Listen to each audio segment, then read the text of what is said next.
Hello guys! Welcome back to another video tutorial. For today's video is how to put music on Instagram notes.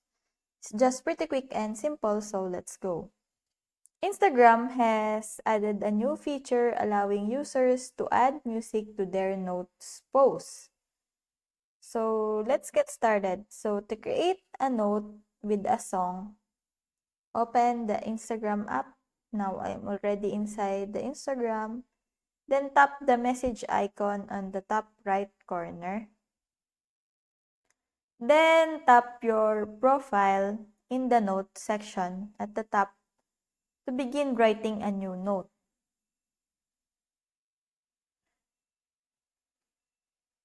Type in anything you'd like to write in your note.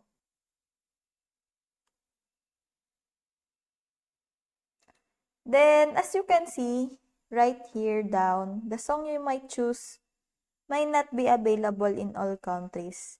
And there should be supposedly the note icon here, and you can put a music on your notes. But unfortunately, I don't have mine. So I'm trying to search and uninstall and reinstall my Instagram app, but it didn't fix. So maybe Instagram has a problem with this one.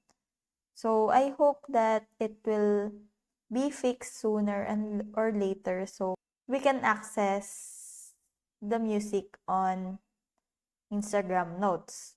So that's it. I hope that you learned something and this video helps. And if you have any questions or comments, kindly put it in the comment section below and make sure to subscribe and like to our channel. Thanks!